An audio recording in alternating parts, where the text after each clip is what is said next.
everybody. This is a little intro to my video first. I do want to say to Allison Schmidt, I will not be saying M-A-N like I did on the first indoctrination video, techniques.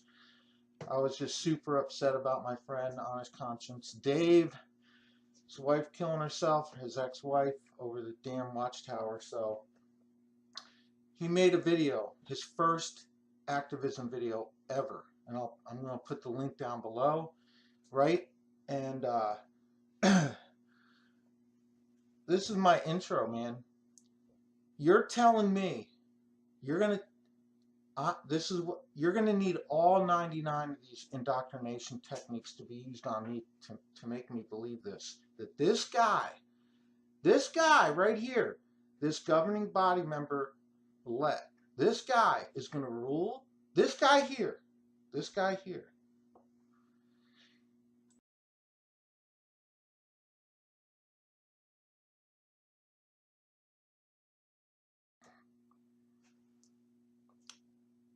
guy is going to rule in heaven with Jesus for 1,000 years over me, could have been me, could have been you, JWs, if you're out there, or X's.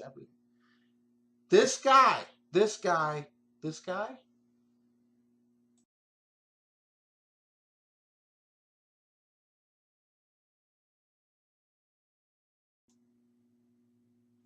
faithful and discreet slave class? Faithful and discreet slave class?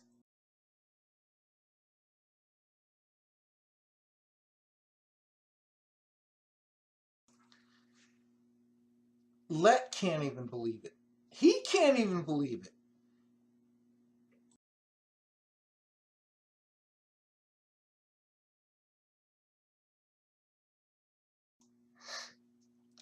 Even if he would rule for a 1,000-year reign with Jesus in heaven, even Jesus would get pissed at this guy, man. Even Jesus would, yeah. And Tight Pants Tony, even him, for how deluded and twisted he is, he even would be like, say, what? Let's talk about this for a minute.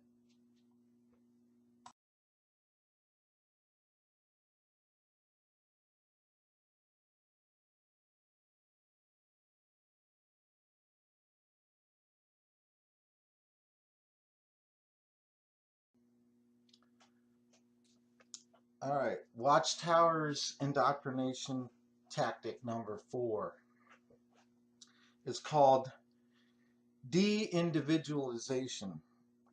In 1895, a man named Charles Marie Gustave Le Bon, he was a French polymath. I had to look this up, polymath. What's a polymath? It's a person of wide-ranging knowledge and learning. So this guy, he had anthropology, psychology, sociology, medicine, invention, and physics. Woo! And he coined, Le Bon coined this term to describe what happens when persons within a group are not treated as individuals. The attraction to the group causes the person to put more emphasis on the group than the individual. They give up themselves in the process of accepting the group. This differs than crowd theory, which crowd theory was Robert C. Ziller, in that the loss of individuality that is replaced by the group's mindset also leads to the loss of the control over internal or moral constraints. So it's an addition. It goes beyond crowd theory. And I wrote the Watchtower, what happened in Malawi. and the Watchtower allowing women to be harmed. It was over a cheap government registration card, and they allowed Mexican citizens. The Watchtower allowed the JWs in Mexico to get the same card. So in Malawi, they said it was like $3 or something. This card, the government wanted them to get like some kind of citizen card. I'll have to look. You can look it up, but it was either like a citizen card that they wanted to know who all the citizens were. It was something benign, but the Watchtower said nope, you can't have it. And it wasn't like joining a political party. And what happened was, man, they went around raping all these women and stuff, and just genocide, all this crazy genocide, just horrible things happen to people. Men watched their wives get over, but they allowed the same thing to happen in Mexico. They allowed them to have it, and this was a big deal, man. And the Watchtower allowed this to happen. So that's the link you get between the loss of control over internal or moral constraints. Okay, these guys allowed this to happen. They knew that if they didn't have this and pay these $3 to get this card, they knew there was going to be repercussions these Jehovah's Witnesses did, and they just did it anyway. Loss of sense of self-awareness in a group. Loss of personal responsibility. He or she feels free to behave impulsively without mind to potential consequences. No retirement. The pedophile and the child abuser just doing these things. No responsibility, no mind to potential consequences, just going to behave this way. So I want to also add that in 1895, this comes from Charles Murray Gustave, right? Le Bon. The Watchtower started in the 1870s, so it had been around for 25 years.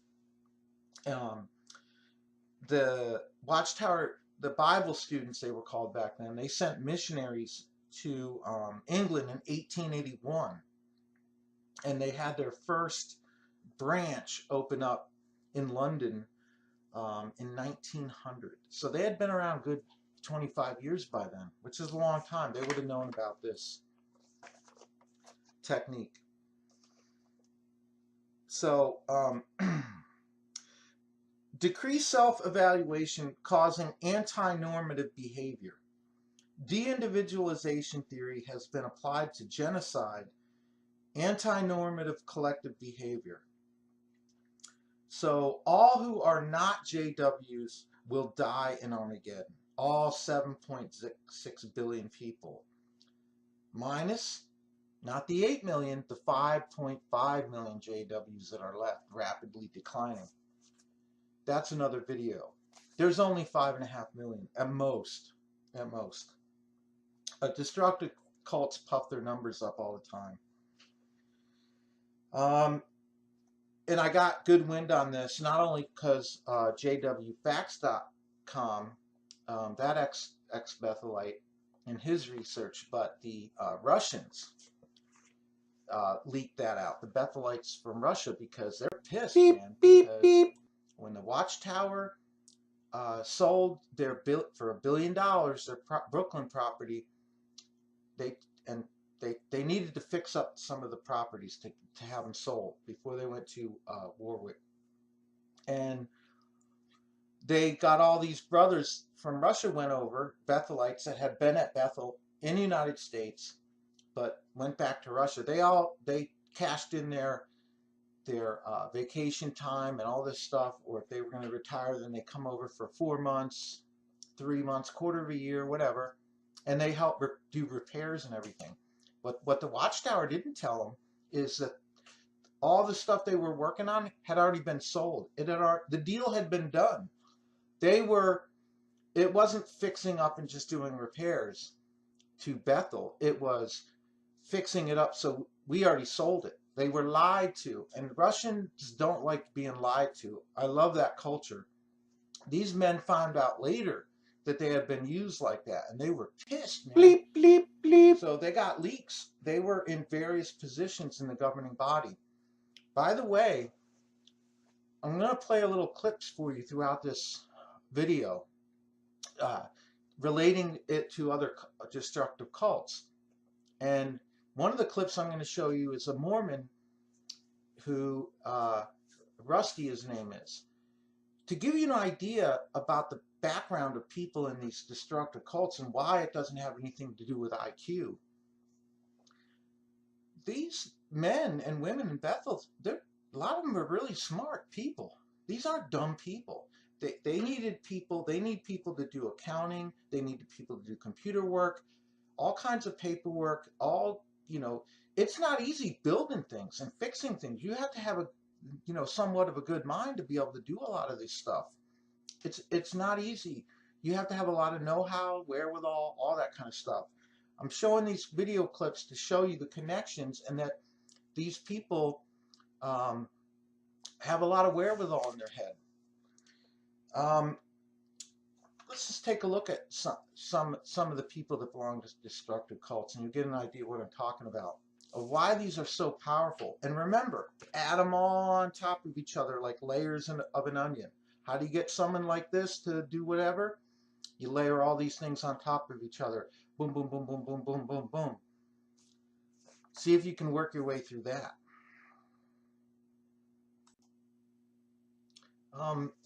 Before I show that, this clip, I want you to notice how he says the truth. Remember that there are ties between both destructive cults, the Mormons and Jehovah's Witnesses. They use the truth too. I'll highlight this on the tactic that uses the truth words in further videos.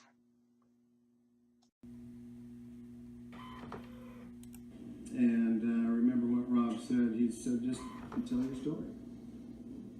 So that's what I'll do. When my parents first took the missionary discussions, I was 3 years old. And I was 4 when they joined. And from that time on, I spent my life in the Mormon church. And I did everything that the Mormon's kid did. I went to primary and Sunday school, and I went to Scouts and went to seminary, and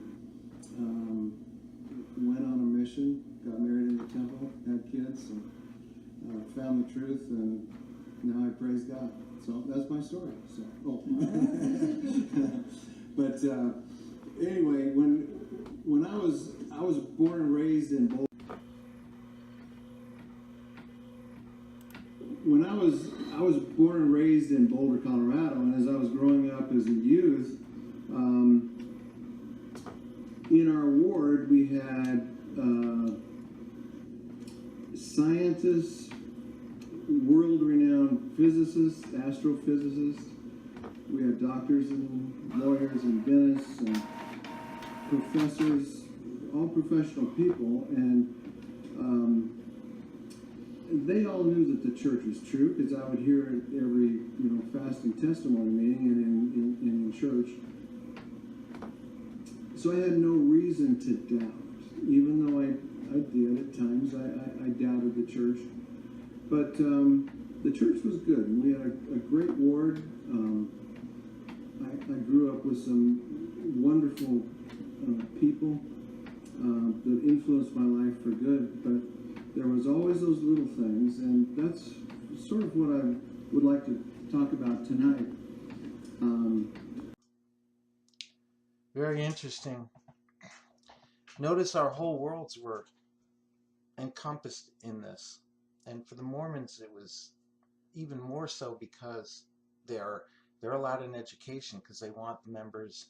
Each destructive cult has their little niche.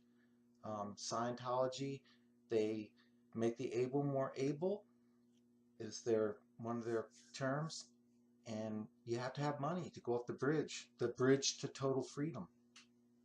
The Mormons, they have you go on a mission for 2 years. When you get out of high school, then they have their own colleges, and you go to their colleges, you get out and you make money. Often you work for, just like in Scientology, you work for someone else who's already a Mormon. Everybody's a Mormon. And these people have their high intelligences, they have great physicians. Your whole world, everything you do in your family, your cookouts, all that kind of stuff, and you have no, so de-individualization is easy when you're in a situation like that because you're minimized and the group is the macrocosm, you're the microcosm. JWs, they deal with the poor, and it's just the numbers. Sell, sell, sell. Notice in these clips of these famous photos of the destructive cult, how everybody's smiling. Even the illustrators picture the people smiling. What's going on in the background? They're getting burned to smithereens, everybody else, but we're going to smile. We're smiling. No personal responsibility, just like on here, without mind to potential consequences of what's going on, and the self-awareness, because you're not treated like an individual. Let's look at these pictures and what we thought, didn't think.